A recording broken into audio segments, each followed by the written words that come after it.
Get 'em. Let's go Cleveland. Get 'em. Get 'em. Let's go Cleveland. Dog pound, we on fire. Dog pound, we on fire. Get 'em. Get 'em. Let's go Cleveland. Get 'em. Get 'em. Let's go Cleveland. Dog pound, we on fire. Dog pound, we on fire. Get 'em. Let's go Cleveland. Get 'em. Get 'em. Let's go Cleveland. Dog pound, we on fire. Dog pound, we on fire. Get 'em. Get 'em. Let's go Cleveland. Get 'em.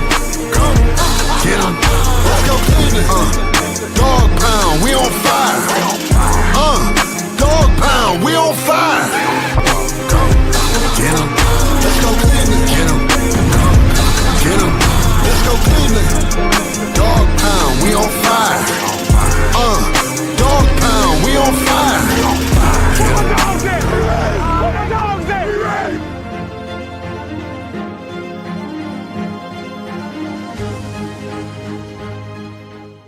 We about to start. Put that smoke away. Okay, bro, I'm gonna put it away. Damn. Hold on. Hey, it's showtime. It's showtime. Man, y'all better get hype.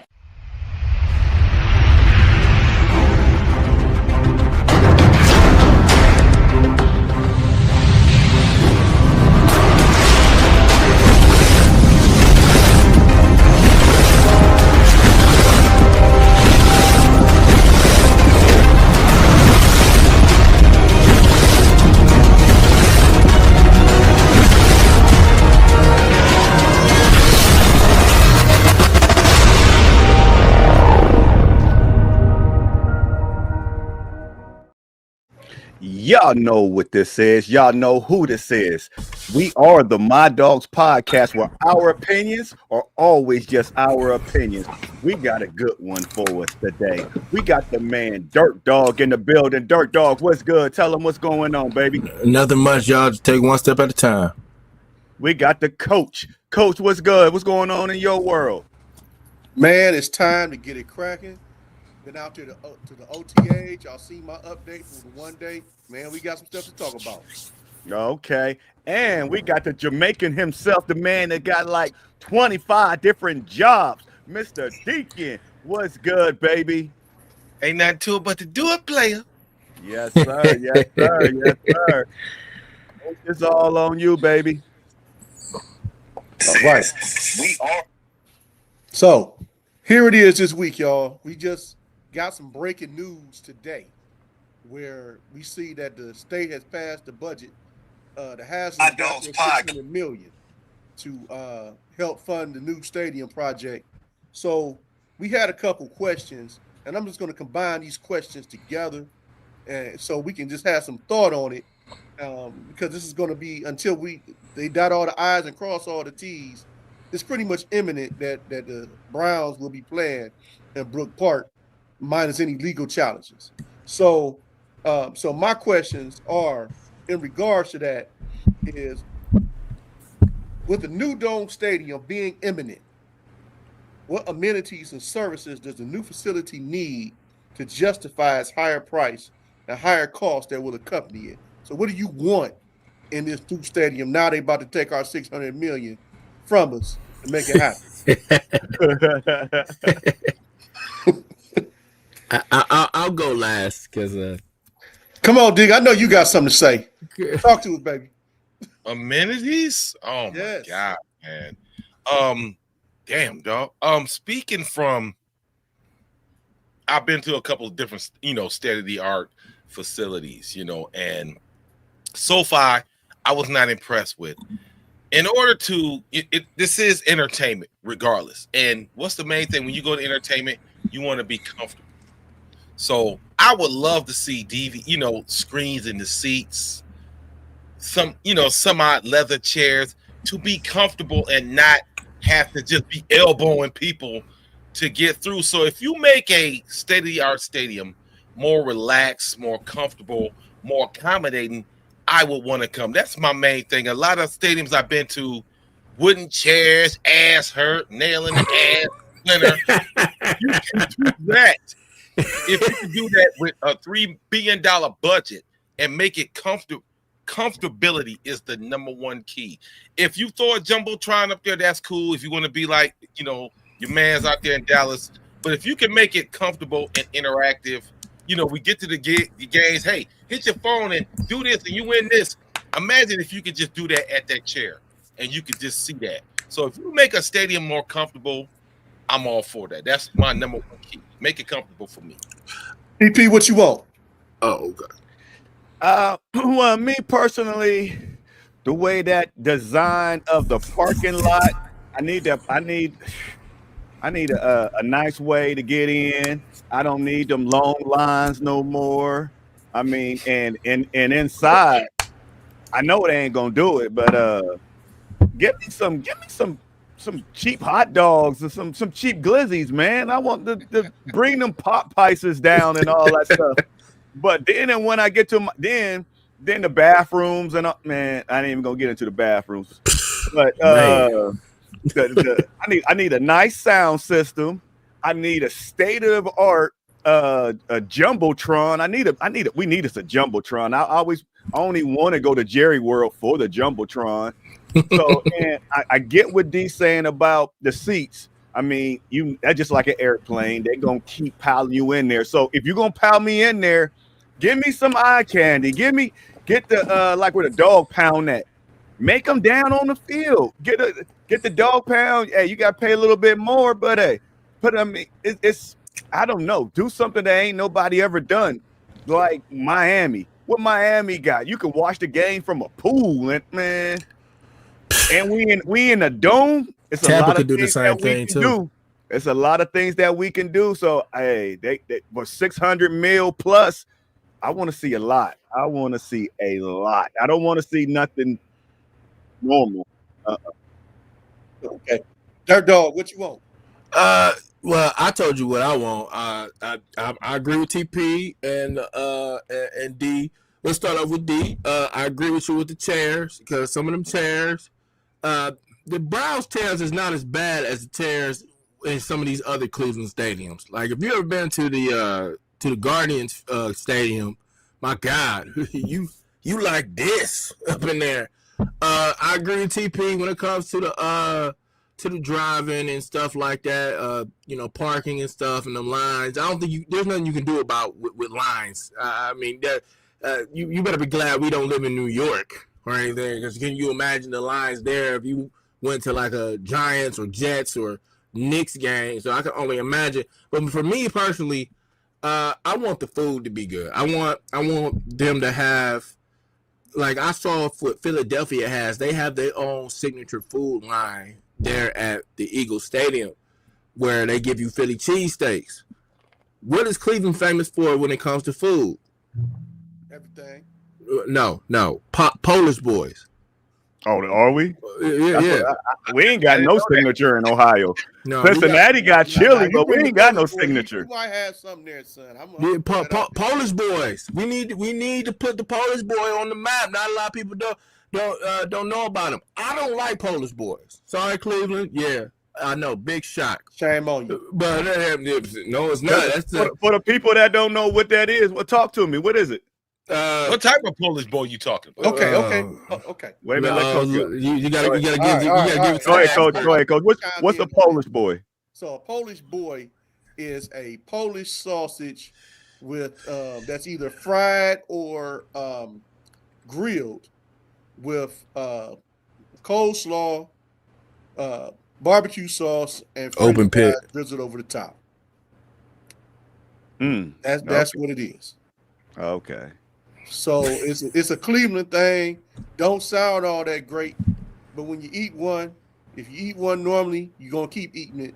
Outside of this guy over here. That thing, you lost me with cold. Do they put sauerkraut on there? I had no. This is not a sauerkraut. It's not a sauerkraut dish. It's coleslaw. Oh, okay. I put it like this.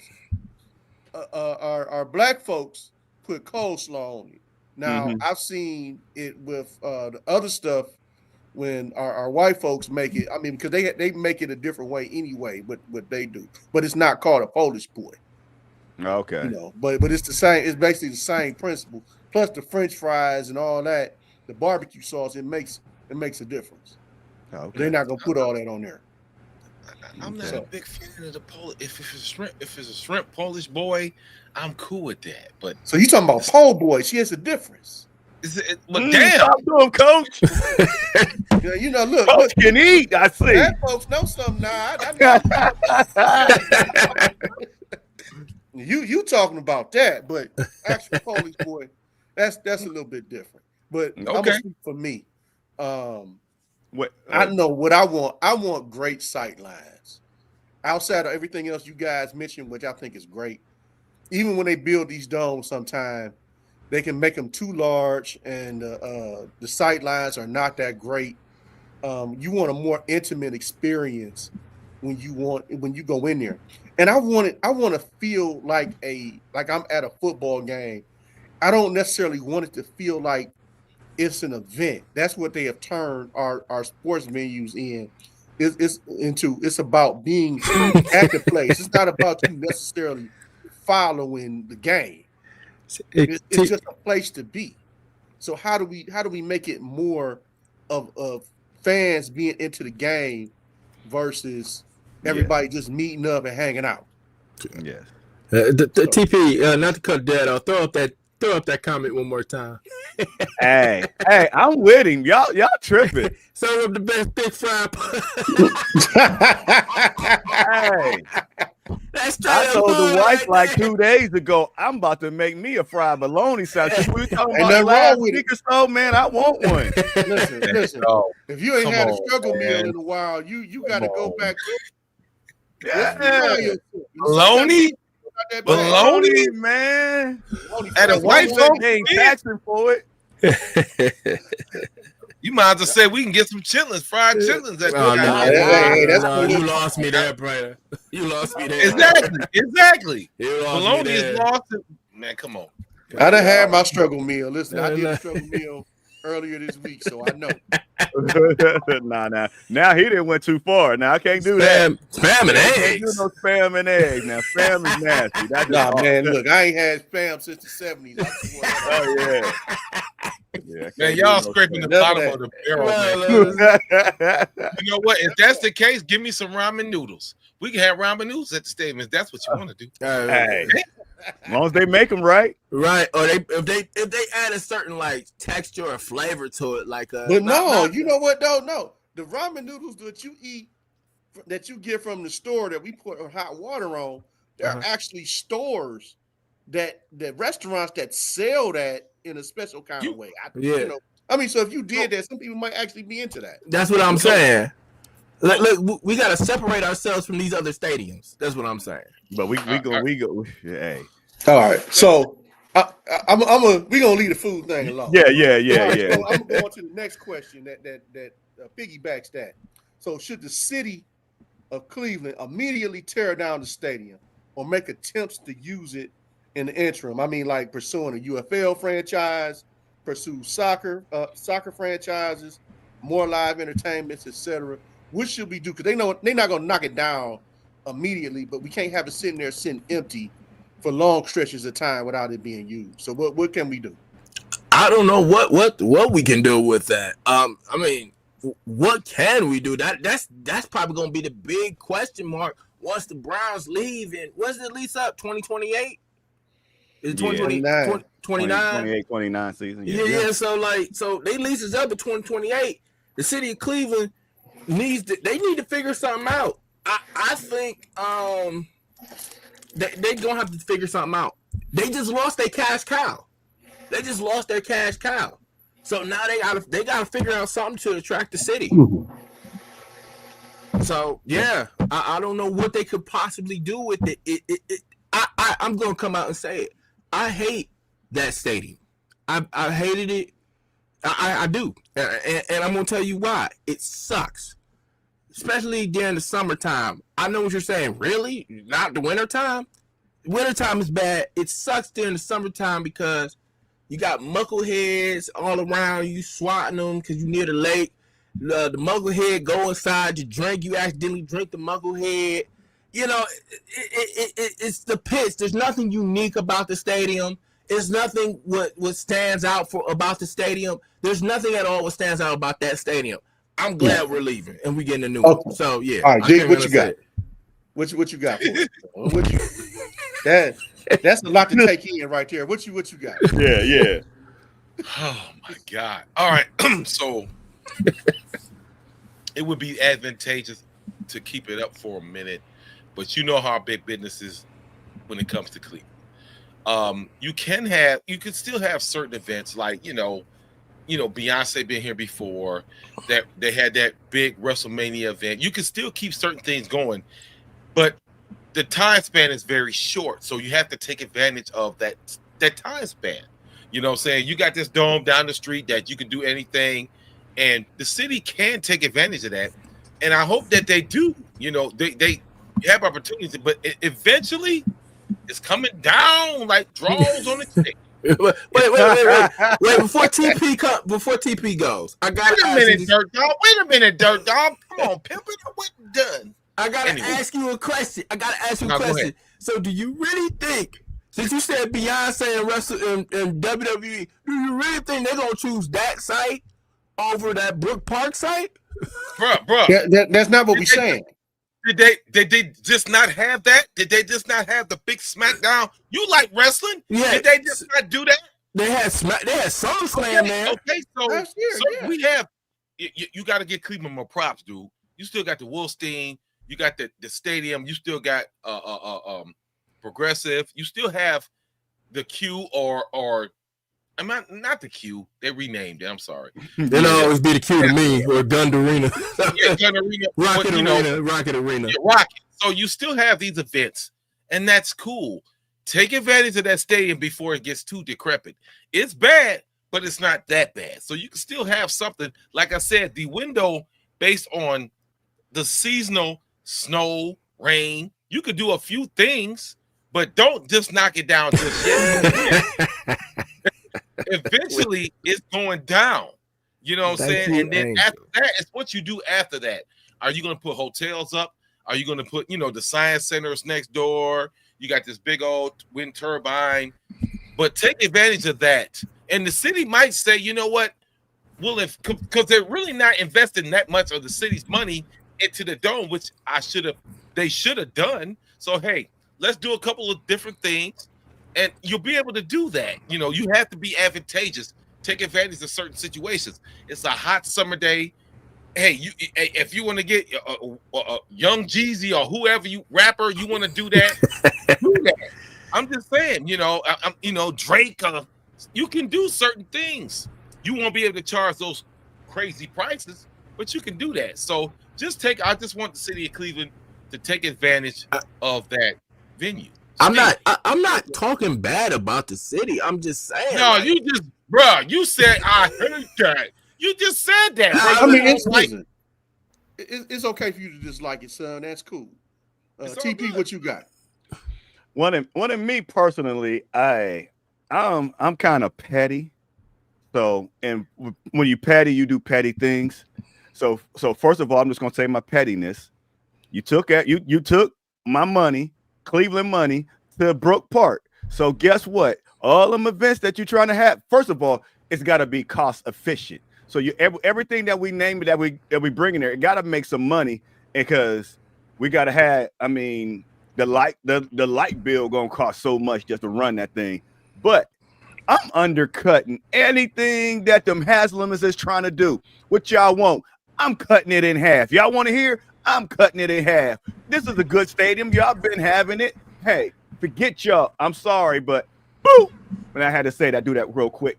But I mean, it's a lot of things, because I don't know if y'all know, y'all in Cleveland, but they having an event right outside of Cleveland. Check this out. There it is, guys.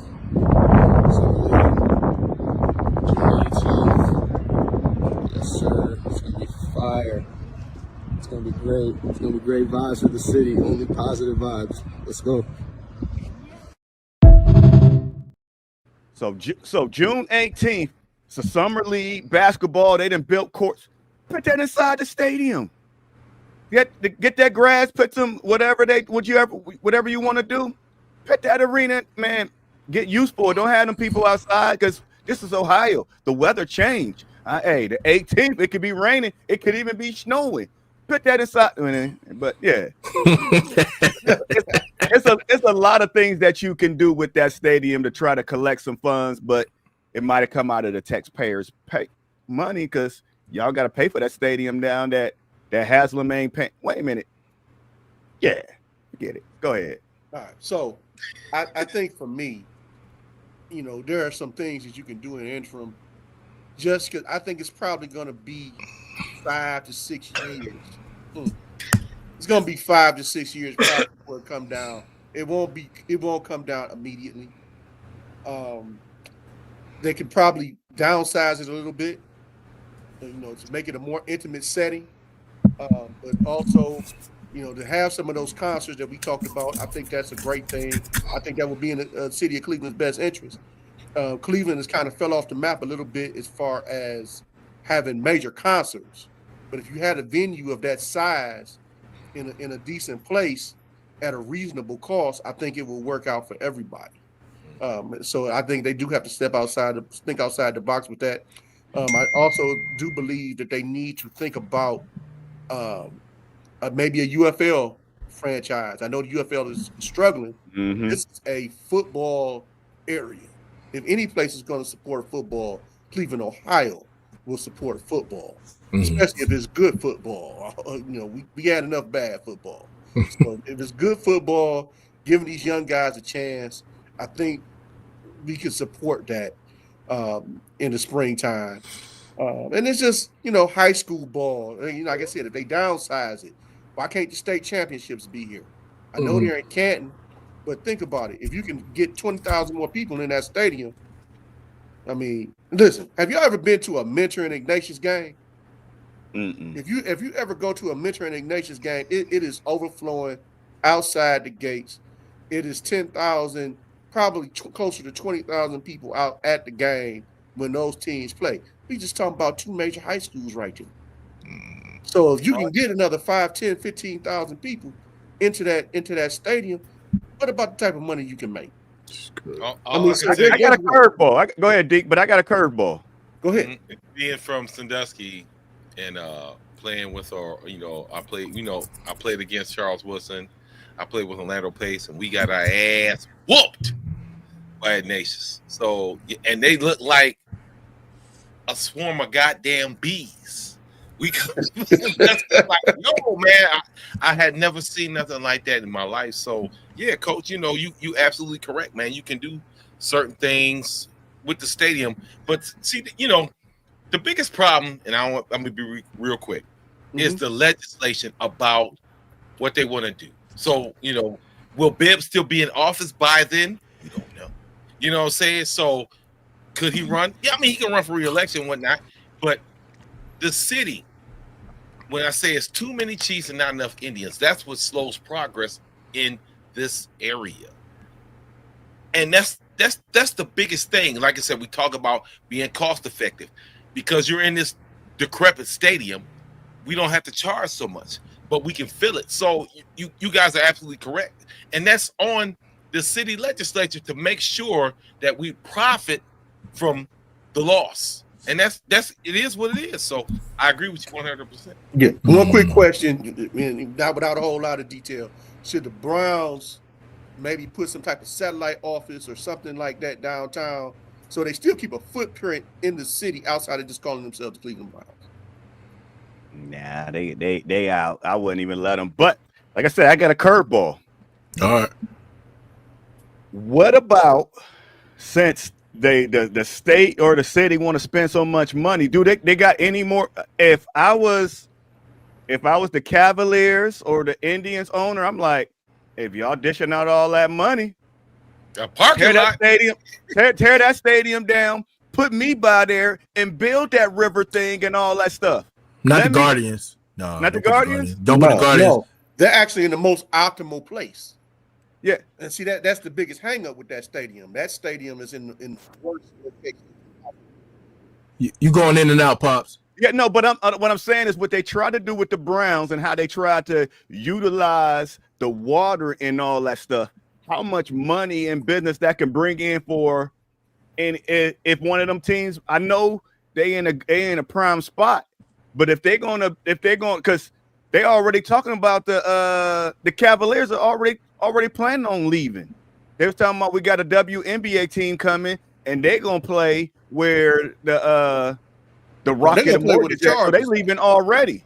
No, the Cavs ain't going nowhere. They just renovating. What? The Cavs ain't going nowhere. Right? That's the rumor. That's the rumor. They got a WNBA team, and they gonna do that. They gonna play there. The WNBA team will either play there or they will play at the convention center where their G League team play at. Or you just offset the days when you have away games. We play home games. Yeah, they want a new stadium. They want a new stadium. No, they just built a facility down in the flats. They're not going anywhere. They are fully entrenched in the city now. Okay. So that's enough of that. Let's talk about some football now. We got the business out the way. Let's talk about football. So, who are the top 5 unsigned free agents that can make an impact on the Browns right now? And I know this one will cause a little thought, and I want us to be realistic about it. Think about the salary cap a little bit. Think about their age, who fits and who doesn't, and tell us why. And I'm gonna let them go first because I got something. I want to see what they say. I got Third Dog. If you would allow me. Okay, go ahead. So my 2 biggest things right now is wide receiver and the offensive line. So I would like to see, and I know this might be crazy. I know a lot of people, he's a fan favorite. If you can get Gabe Davis or bring Amari Cooper back. And the reason why I say Amari Cooper is because Amari is very familiar. If y'all didn't listen today, Stefanski said, Nate, the whole team said, we are going back to Kevin's old offense. I was like, oh, damn. We are going back to Kevin's old offense. And who better knows that than Amari Cooper? So if you can get Amari, I think you can get Amari back on the low. Gabe Davis, I am very skeptical about the whole wide receiver core. I'm not feeling it. Are we just going to throw to Jerry Jeudy all day? I'm skeptical about the guys who are catching. I don't like that Thrash cat and the other cat they got. I'm not feeling it, man. I think our wide receiver depth right now is very thin. So I would like to bring another veteran in to complicate and to complement that. And then the offensive line still got cats like DJ Humphries, different people who can. The Browns are very scared about the offensive line because Teller, Pulisic, Conklin, DeJuan Jones, they're very skeptical about their health. They're getting older. So we got to bring some other veterans in. I just feel like we don't have enough offensive line depth. So a guy like DJ Humphries, a couple other people who can fortify that, I like to see that. Everything else, the running backs, the defensive line, I'm cool with. It's just those 2 areas really concern me. Okay. Dirt Dog, what you got? I agree with the Amari Cooper one. I'm looking at our wide receiving core. I'm like, man, it's a little weak. I disagree with you a little bit, D, with Thrash. They say he's been doing phenomenal at camp. They say he's been doing phenomenal at camp. So let's give the kid a shot. I'm not going to just pee in his cornflakes. And you know what I mean? So there's a couple of cats I was looking at, and it was really hard for me to really pick. I feel like we should probably bring back, and I know a lot of people ain't going to probably like this one, bring back somebody who was familiar with the defense. And I think Zadarius Smith might be one of them. I knew he was going there. Hey, I can roll with that. Mm-hmm. I can roll with that for the right money. What else you got? You got any more? Yeah, I got Keenan Allen's never going to come here, so we can get that out of the way.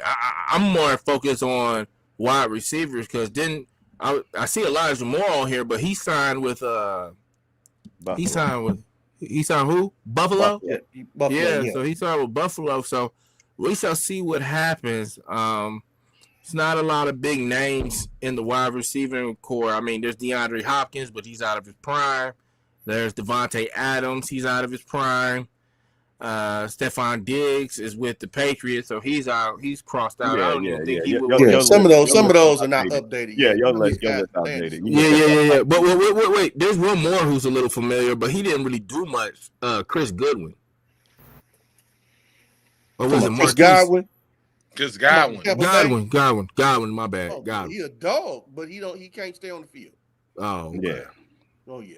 Definitely first team guy. Okay. But he can't stay on the field. He constantly getting hurt.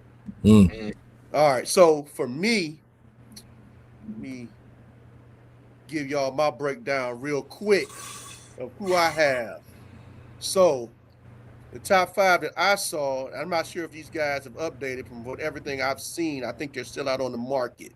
I'm looking at cornerbacks, safeties primarily, because we can always add a better body back there.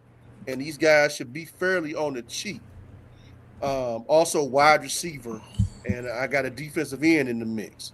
So first one that I have is Asante Samuel Jr.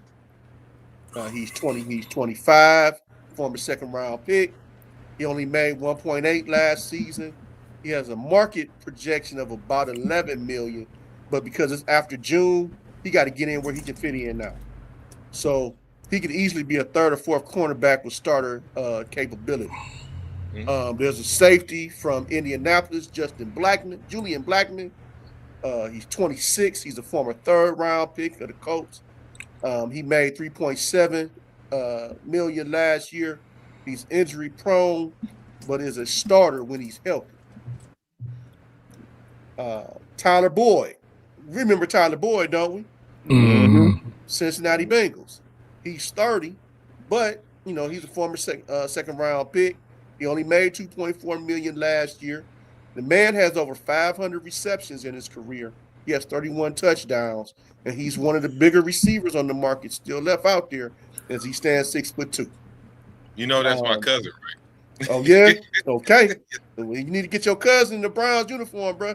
Tyler Boyd. Yeah.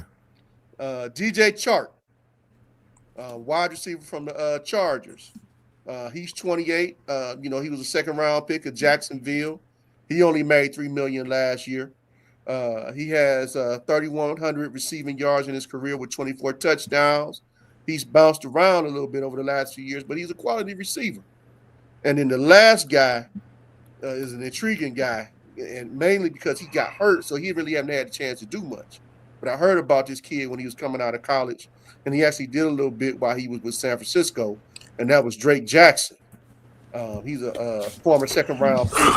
He made $1.4 million last year with San Francisco, but he tore his patellar tendon, which sidelined him for the 2024 season. So I think he's worth taking a look to put him in for that defensive end rotation for the Browns. All right, so TP, what you got, man? All right. Now, you said be realistic. We got 20 mil. I know Deke said that him and Dirt Dog said Amari Cooper's a nice fit. Amari Cooper's a nice fit. Amari Cooper got paid. We only got 20 mil. Mm-hmm. And Amari Cooper, he was at 18. His last paycheck was 18 mil. That'll leave us with 2 mil. So Amari Cooper is out. So me personally, that's why I wanted y'all to go. Even Zadarius Smith. I mean, the problem that the Browns are having is all these older players and all get these free agents where we just spending too much money.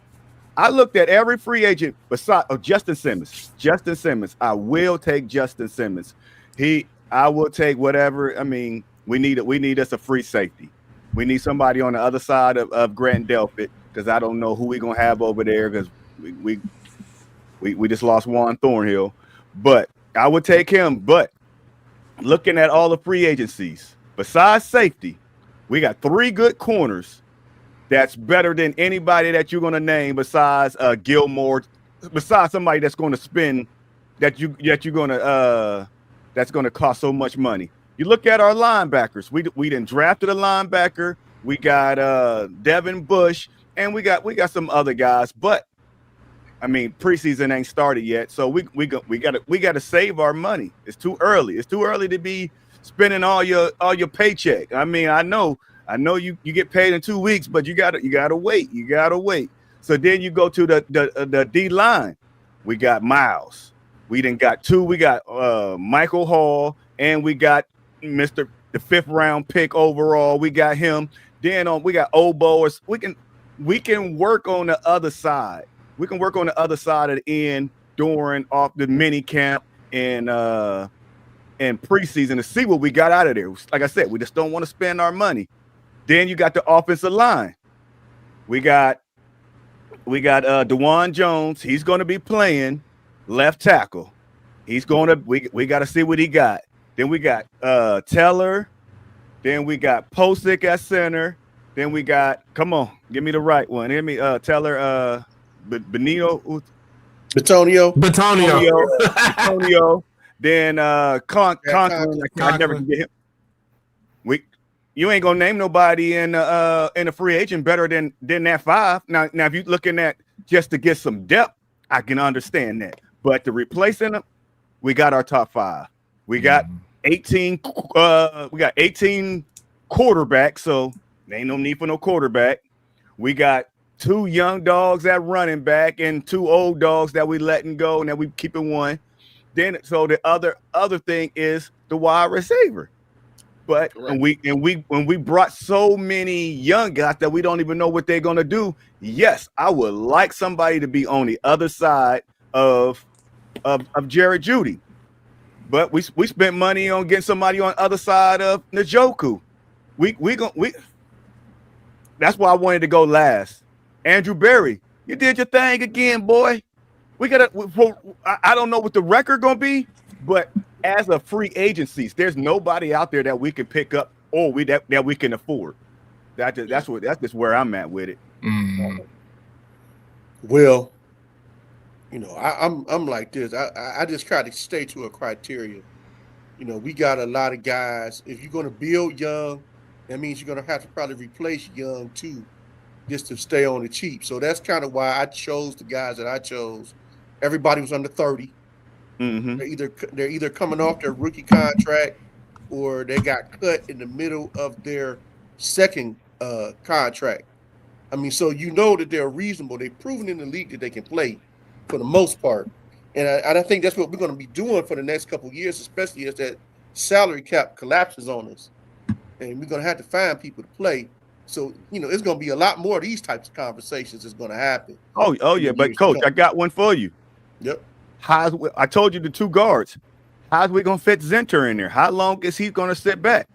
He needs to get out there. Yeah, him, Whippler too. Yeah, that's what I'm saying. We got these young guys and these guards that we got that's high paid. Mm-hmm.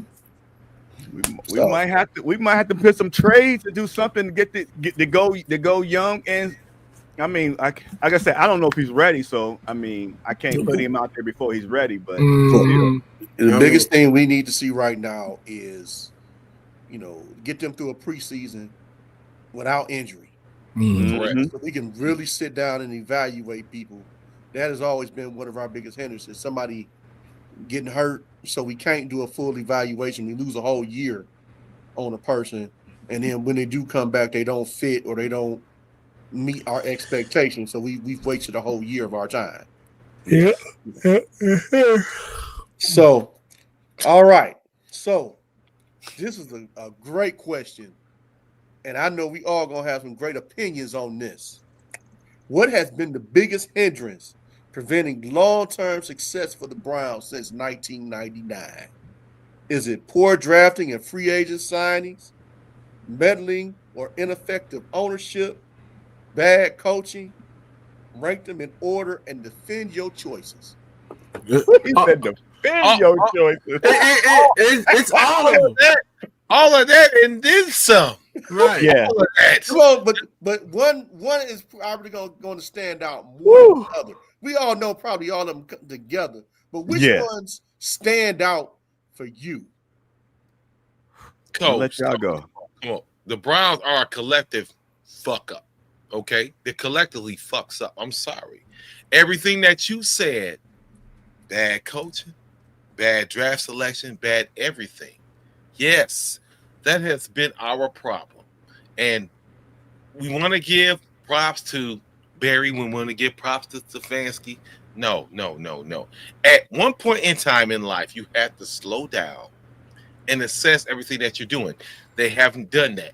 You want to play money ball? This is what happens. You want to give this guy all this money? This is what happens. Contracts are bad. We give guys who don't deserve money, we give them money. We decide to get on the field and we decide to pass too much. It's everything. We are a collective mess. So I can't just say what's more important when collectively we're not doing what we have to do. So at some point in time, somebody got to come into play and say, you know what, we're not doing this no more. Come on. And you know Jimmy's interfering. You know, and so how do you create a good franchise with all these factors that you said are in the way? So I nah. Well, I'll go next. Okay. I mean, you know, the Browns, they came back when I was 3 years old, so I've never really seen them be great. So for me, the Browns is like that ugly chick in high school who everybody had sex with. And bro, what's wrong with you, man? What's wrong with you? Every week you want some ass. No. Put me back on the thing. Damn. I'm trying. Come on, man. Just explain yourself. So let me tell you something. She like the Browns is like that prostitute you see on the street. And you know, and when she's on the street, you know, she says she's gonna change her life around and all that other stuff. Next thing you know, she's doing somebody behind some building. So, but that's how the Cleveland Browns are basically. They're that prostitute who we got hope for, we pray for, but she's still doing the same dang old thing. What is a prostitute? What is a prostitute supposed to do? I'm just saying she's supposed to change her life around. She's supposed to change her life around. Man. Let me tell you no more analogies. Yes, thank you. That don't make no sense. He said an ugly chick that everybody bang. Who banging ugly chicks? He said, man, listen, there's a guy, man. Come on, okay, all right. Now, Dirt dog. If you you on punishment. You get your mic cut next time. I in the streets, get your bro. mic cut. Seriously. I out in the streets like, damn, dog, every week, man. Every week. It's got to do with sex. No, I don't. I mean, you gonna get your mic cut, son. All right. So I'm gonna answer that question with. He said since we came back, I'm going with ownership. Now we already knew the first ownerships and all that stuff. Then introduce the word that everybody can't get out of their mouths. And when you talk about football or sports, analytics. The Cleveland Browns brought analytics. That was ownership. Brought analytics. He brought a baseball guy to do a football job. You pay somebody billions of dollars to run a sport that you ain't never ran. That just bad business. Now we got a new owner that has the GM and the head coach on the same wavelength. The GM is the coach's boss. GM fires the head coach if you ain't doing right. But if they on the same length, maybe like if the GM was if Andrew Berry was Stefanski's boss, who's saying that this whatever I'm trying to get out, this disaster would be that way? Maybe he say, look, man, you better do something. You better change your ways. But that's just like your coworker telling you, hey, man, you need to quit sleeping. You're my coworker. You're my boss. You can't tell me what to do. And so in the owner, he like, hey, I'm not the Scooby-Doo. I ain't met these meddling kids. I don't want to be part of it. No, somebody need to be somebody's boss, and somebody need to take responsibility. Go ahead, D. TP, you don't think that? I mean, there is always a hierarchy, man. There always is. You know, the owner it's supposed to be Jimmy Haslam, and Andrew Berry, and then Kevin Stefanski. Supposed to be. Don't get me wrong. You have people in between, but hire, fire, hire. Those are the three guys who are, to me, in my personal opinion, are responsible. So if I can be Kevin all day and say, what did the guy say? I didn't even know he got fired. I didn't even know he was gone. The head coach didn't know, like, damn, you got to go. You know, that's just the way it is. There's nothing we can do about that. No. What I'm saying is that the GM, Andrew Berry, should be Kevin Stefanski's boss. He is. Kevin no, he's not. Why do you feel like, bro? They equal. Who is the person over the general manager? I know, but and the general manager has stepped in. Hang on, wait. The general manager has stepped in and said, "You got to go." There's been plenty of organizations where the general manager could stay, and then the head coach kicks rocks. Yes, I mean that's. I mean, come on now, that's business. You know, I'm gonna support you, but that's the hierarchy. That's what it's supposed to be. Supposed to be. Don't get me wrong. Some teams do different things. They value their coach more than they value the general manager, or and that's up to the owner. So, what type of owner do we have? That's the biggest question. Who is he going to support? Let me chime in real quick. I think the problem with Jimmy Haslam is he's meddling too much and not letting the general managers do his job like he's supposed to. That's Absolutely. His problem, and that is why we fail. He gets too involved. He needs to sit back, shut up, and let the general manager do what he's supposed to do. Now, I understand that you're looking for your franchise quarterback. He has an impatient problem. He has an impatient problem. I get we've been bad for a long time, and you try to change the culture of that. He has an impatient problem. He had an impatient problem with Baker. He's had an impatient problem. I'm not even going to count Johnny Manziel and all the rest of those cats. He's had an impatient problem, period. And that is why we've struggled. That is why for years we fired coaches for the first year or the second year, and they didn't get a chance to sink their teeth into the organization. That is why we got all those quarterbacks, because it's a brand new system every new year. That is why we've been the last place team for the last 20 years, either third or fourth place, mainly fourth place. So I mean, I get what Jimmy's trying to do. Like they say, he had a hand in drafting Shador. That I believe. And I was like, okay. When I said Jimmy had a hand, TP gave me hell. He's like, I'm trying to tell you, man. The crazy thing is it doesn't take a blind man to see what's going on in the organization. It doesn't. I don't have to be at training camp to see everything. The writing is on the wall. Mm-hmm. I can see it. You know what I'm saying? It's just, are you too blind to understand that what's going on? Now, my thing, real quick, and I'm gonna be done with this. I do not like all the hype right now. Shador is doing all of this. Oh my God, he's looking like a gift to everybody. And that's why I don't drink the Red Kool-Aid. And Dylan Gabriel, he did this today. Oh my God. And man, cut that bullshit out. I don't care until you get on the field in September and handle your business. I don't care what Nathan Segura say. I don't care what Darryl Ryder say. I don't give a good goddamn about what Mary Kay Cabot say until I see y'all on the field and you execute the plans. All that bullshit y'all talking about, I'm sorry, excuse me, doesn't mean nothing to me. Because we do this every year. I got a question. Wait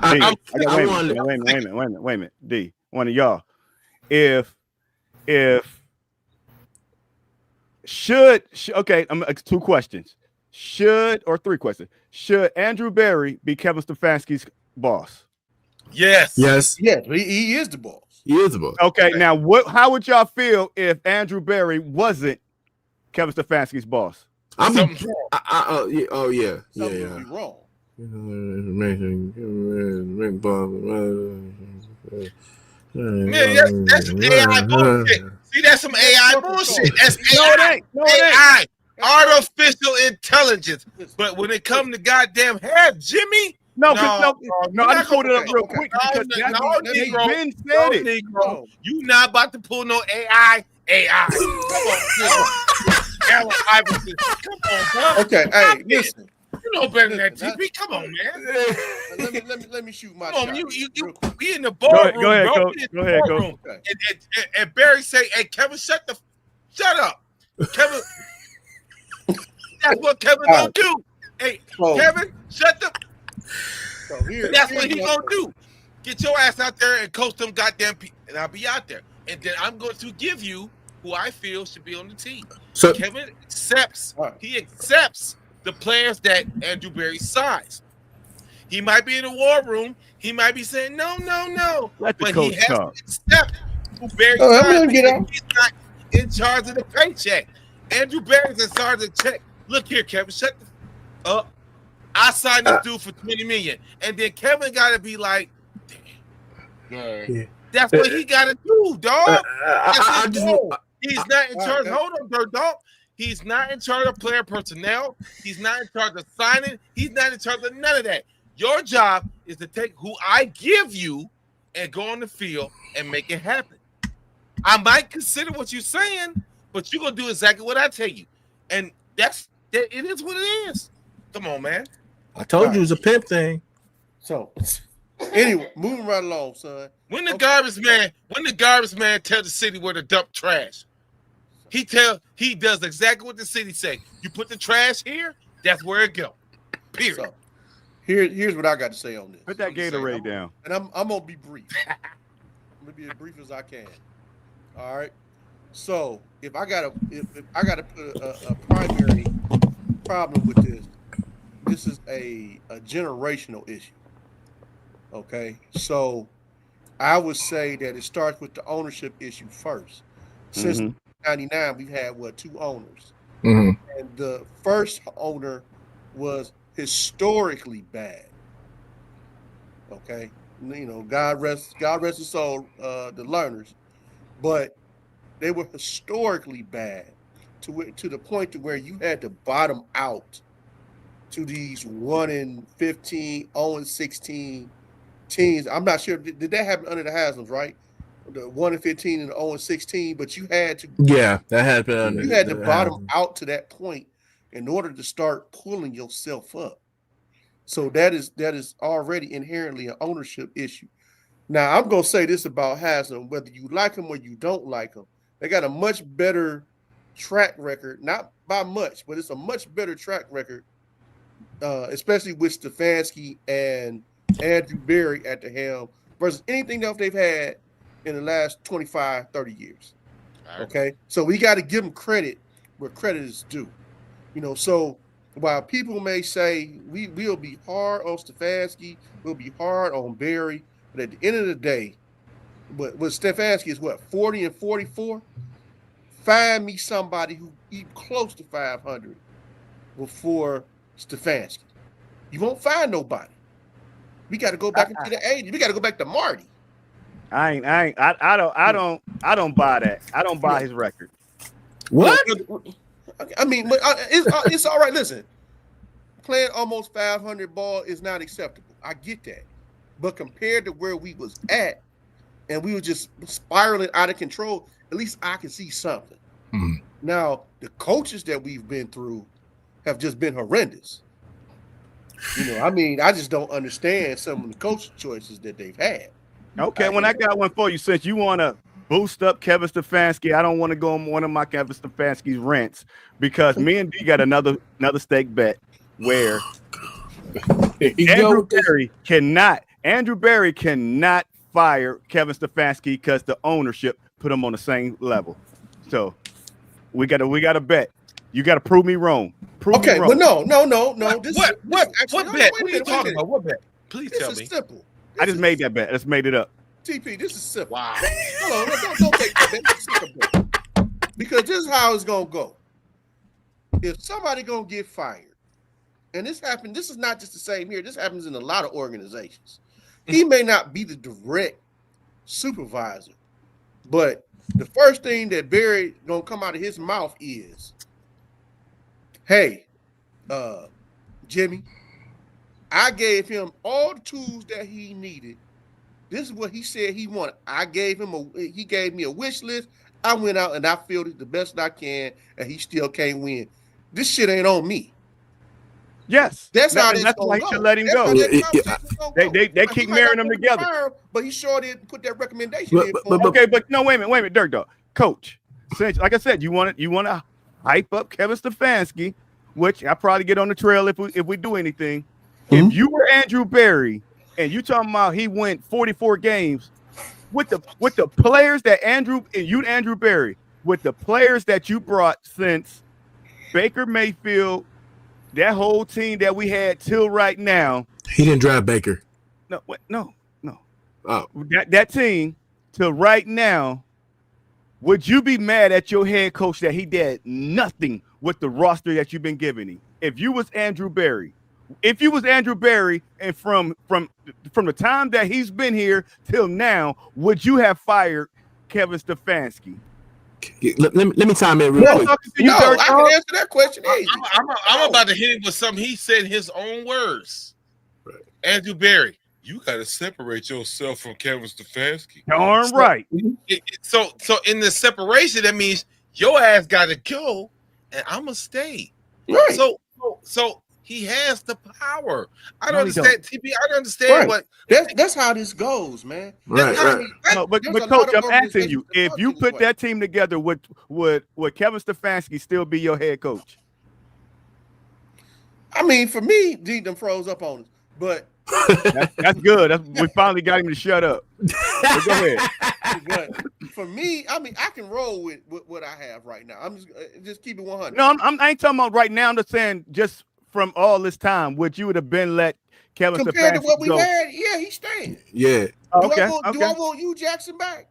Hell no. Do I want any of these cats back? I can't even remember half the coaches because I don't want to remember them. Hugh Jackson, Pat Shermer, Freddie Kitchens. Come on, man.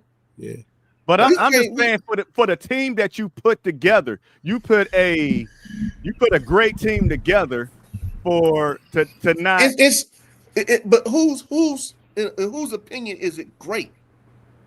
We may think it's great, but when the national people start talking about it, and people who really know football talk about it, they be like, maybe on the surface, but not so much. Yeah. So when we had Baker Mayfield at quarterback, Nick Chubb at running back, we had OBJ at wide receiver, we had Jarvis Landry at the other wide receiver. I think Njoku was there. Then we got Denzel Ward on defense. We got Myles Garrett. We got some players, and to not do nothing with none of that. Now hold on, TP. Most of those guys you just brought up, he did not draft. He didn't draft Baker. When he ain't got to draft them, they was on the team, and Kevin Stefanski didn't do nothing with none of these players. Well, listen, look, Jarvis did his thing until he had to go. OBJ, he's never been the same since he left the Giants. He tried to do a little bit here. It never worked out. That's the luck of the draw. I can't do nothing about that. Okay, we bought these people in, but at the end of the day, they still got to perform. I can't make them perform. We catching these cats later on, in their career, whatever. Mm-hmm. Okay, so that's how we got to look at it, man. I mean, it's a tough question. Mm-hmm. All of these very tough questions are very debatable, and we'll probably have. My thing is that we in this money problem is because Andrew Berry, he spent all the money, everything on trying to he tried to do the Yankees route and buy a Super Bowl ring. But you gotta overpay to even get somebody to come here. I mean, and that's what we did. The problem. You gotta overpay. In all the sports that we have here in Cleveland, to get somebody to come here, you gotta overpay. So what are we supposed to do? We can't draft everybody. Baseball is the easiest one where you can grow a team. But football, you really can't do it. You gotta dip into the free agent market, unsigned free agent markets every year in order to try to build your team, and it's a crapshoot. Okay. Okay. Now going back to your original question, what is the reason that this like on paper? We always the paper champions. We were number one on paper for about 2 or 3 years till now. What is the reason why we got one Super Bowl? I mean, one playoff win. Coach? What is the reason? If I could say a reason, and I go to last year specifically, when they made all the changes, and that's not just the head coach. We talking about changes in the coaching staff all the way around. Okay, we talked about, my man Brian just talked about the O-line. I've harped about the O-line for the longest time. Now that's under the head coach. Now, but who actually takes responsibility for that? At the end of the day, they had the Titans or the owner. The Titans had to ask permission to get our offensive line coach. We didn't have to let him go, but we did it as a courtesy.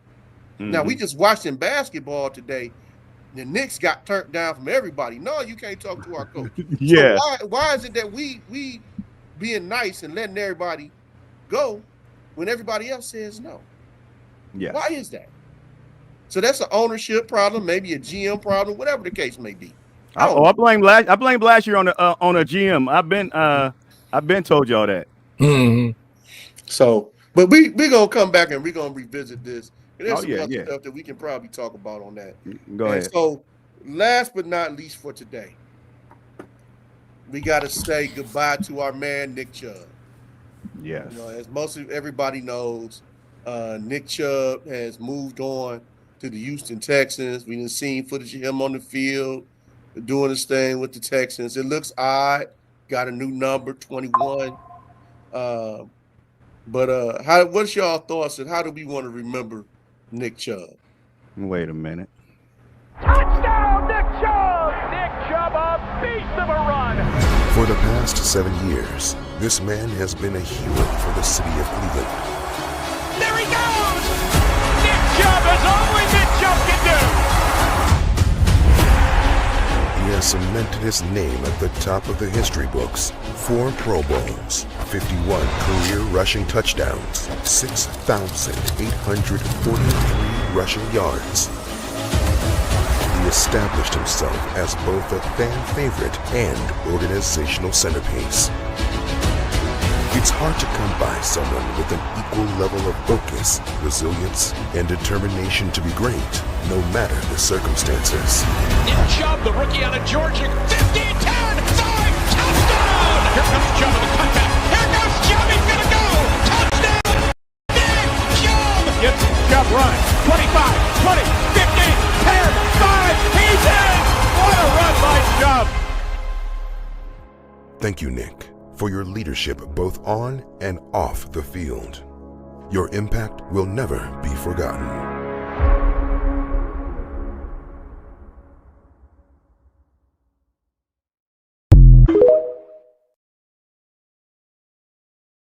Brings a tear to your eye every time you see it.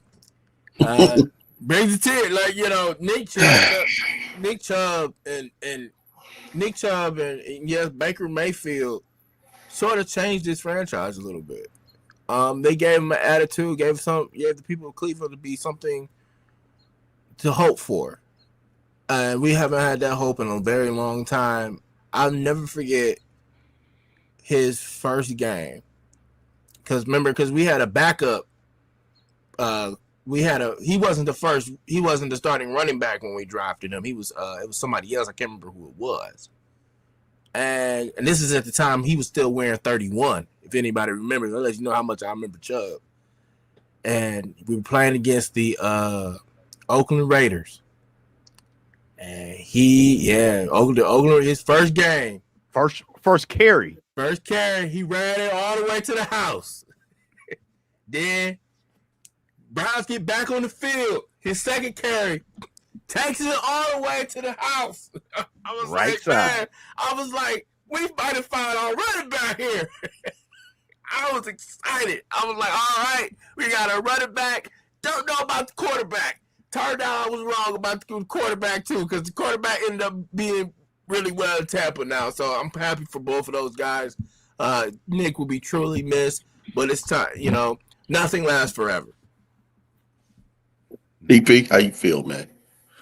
I wanted him to last forever because as I'm sorry I'm not gonna get on Stefanski, but we wasted our years with Nick Chubb in the backfield doing the two-headed monster.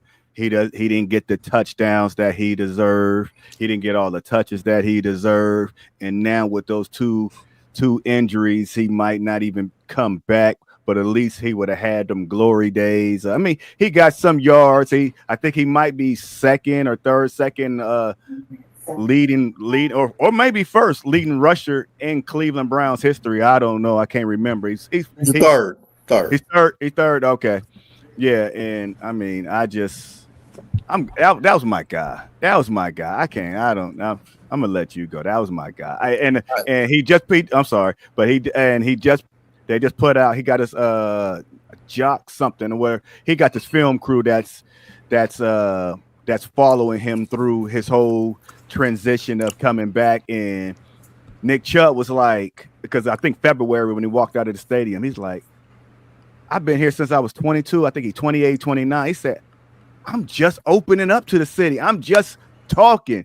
It took him that many years. It took him 7 years just to start talking and opening up. And he's like, man, I got to start all over. That's my guy. I'm going to miss Nick Chubb, man. That's my guy. I know for me, I appreciated him. I watched him in the rain-soaked game play against Philadelphia probably about 3 or 4 years ago. When with that mean stiff arm? No, it was rain. I don't even remember. I just know he ran all over the Eagles that day. And, for a dude who had to stand out in the rain, I mean, we soaked. Mm-hmm. So for a dude who got to stand out in the rain all day, I appreciated his effort. I at least got a coat on. He doing what he got to do. And he put on a show. He actually kept us in the game. I think what's the kid's name who got the interception? He used to wear 44. He was the linebacker. He returned an interception for a touchdown that sealed the game for us. But it was Nick Chubb pretty much by itself with his running. Was it Taki? Yeah, Taki. Oh yeah, I miss him. I miss Taki. So man, I'll always remember him, just how he carried himself. A true example of what a professional should be. And, and I wish him well. He is on the downside of his career, but I pray that he can really get something going down in Houston, as long as it's not against us. Right. That's the main thing. You want to see the man be successful. Yeah. I'll never forget that game. He hit that that dude with that mean stiff arm. Never forget it. Man, get off me, dog. I think that was the Steelers. I think it might have been the Steelers. Steelers or Cincinnati. That was a divisional game. No. When he gave you need to go back. When he played, he got a couple of them. Yeah, when we played. Yeah, but that one against the Eagles was mean. That was the Eagles. Yes. November, it was cold. He came from the left hand. Oh yeah. Yeah. He didn't go for it. It didn't turn into a touchdown, but we got some good yards out of it. Mm-hmm. Yeah. I might even have it, but I might have deleted it. It was a great game. It gave me a deep appreciation for him. So. Right, man. Right. He's won us so many games. Yeah. I'll never forget that game. It was I think it was the 2019 season. We were playing against the Baltimore Ravens, and he ran for a 93-yard or touchdown in their house. Yeah. He turned on the Jets, bursted them, and the game was really out of reach now for the Ravens, and they couldn't beat them. All right. So we at the end here. I'm gonna just real briefly just give y'all. I had the pleasure of going to OTAs real quick, and I'm so I can wrap up for the day. I had the pleasure of going to OTAs last week. The Browns allowed high school coaches to come out and see it. It was a good look there's a lot of stuff that you hear in the media that, they're reporting every little thing, and it's not necessarily something that need to be reported on. But what I did witness, I did watch the quarterbacks. I watched them intently. I didn't see Dylan Gabriel take any reps with the ones that day. Him and Shador with the 3s and the 4s. I will say the one thing, that Shador can sling the rock. I mean, he throws one of the best passes. He's a pure passer. Well, if you let him sit back there in the pocket, he can throw, man. He gonna hit you. Okay, but he's not working against the 1s or the 2s, so you can't make an evaluation against with these guys right now. Flacco and Pickett. It was kind of a meh day. The defense was clearly ahead of the offense. The defense is aggressive. Man, they out there, even though they was just in shoulder pads and shorts, man, they was doing what they needed to do. It was a great day. Y'all better watch that Quinshon Junkins kid. Look, I know we gonna miss Chubb, but I'm gonna tell you, he gonna make us feel better if we give him the rock. And Dylan Sampson looked real nice too. So I'm telling you, all is not lost if these guys are used right. I got a question for you. Now, my only concern, I love Shador. I love everything that Shador does.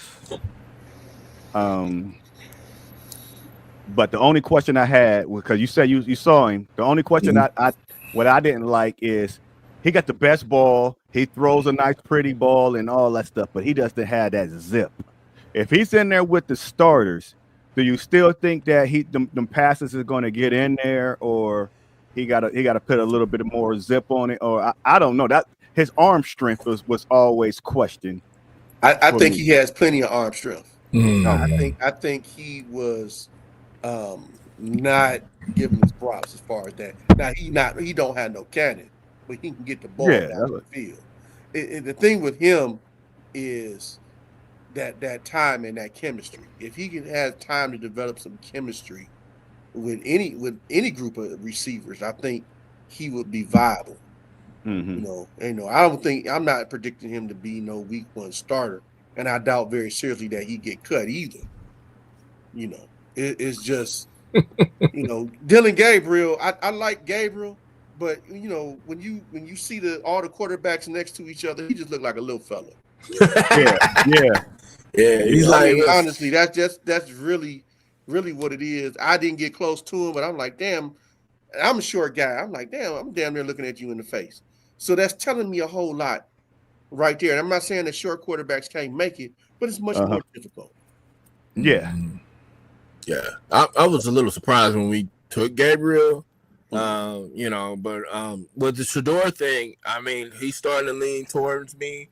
I'm starting to actually sort of like the guy now. They said he was staying after practice, putting in some more extra work. He was the only one there. He's been doing that. I saw that twice. He's been doing that, staying after practice, putting in that work. The dude wants to be great, and I'm glad we got a guy of his caliber to be here. I think James Haslam has probably might have found his guy who he wants to be his franchise QB, but I know that might be sound a little early to say. But let's see how he goes. I have to agree with D before he went off the air. I have to agree with what he said. The glazing of Shador is ridiculous. When he fires when he throws a screen pass and it's only like a 5-yard pass, or he does a toss to the running back or something like that, or he throws a deep bomb, and people are just losing it. And and sometimes I want to be like, for the love of monkey, it's ridiculous. Like, y'all gotta relax, man. The one thing I did notice about him was that he does check down a lot, but that's not a bad thing necessarily. That means that he don't see anything, or he don't have confidence in what's out there. So he got to get the ball to whoever he needs to get it to. Now the question is, if he's checking down, does he still have protection in a real game? Right. So I don't think anybody minds a check down if it's the right check down And, but that's what that's the knock on him, that he always checked down. That's where back in the summer where him and Cam Ward always got into it, and he was talking about his percentage, and Cam like, you check the ball down there. I had that completion rate if I threw 90% of my passes to the running back. Yeah, I want to see. Not to cut you off, Bob. I want to see what he's like with a real offensive line, because that offensive line he had in Colorado, they said was absolutely terrible. So yeah, it was. It was terrible. He was running for his life. He was running for his life. So I want to see what he's like. I want to see what he's like also now with less weapons, especially with wide receivers, because he don't got his golden boy no more. He don't got Travis. He don't got that other cat, number 5. I can't remember his name. He don't got those guys around him. All he got is Judy, and he got Njoku and Fanning Jr. and who I can't wait to see play. Let's see what he does. Let's see what he does with less talent around him. He's gonna have a good offensive line, great offensive line, but the less talent with the skilled players, I want to see what he's gonna do. Yeah. TP, take us home, man. All right. I just want to thank all our viewers that's been watching the show, that's been leaving comments, that's sharing the show. We really appreciate it. This has been the My Dogs podcast, where our opinions are always our opinions. Check us out every Wednesday at 8 o'clock. Today we had a little technical difficulty, so we went at 8:15. But every Wednesday at 8 o'clock, then y'all can check your boy out again on Arteria Motive tomorrow at 8 o'clock again, and we're gonna dive into some more sports, some more ideas, and just sports in general. So if you like what you saw, I'll be back here again tomorrow at 8 p.m. That's been the Dirt Dog, and that is the coach, and we are the My Dog podcast, where our opinions are always just our opinions. Roo-roo.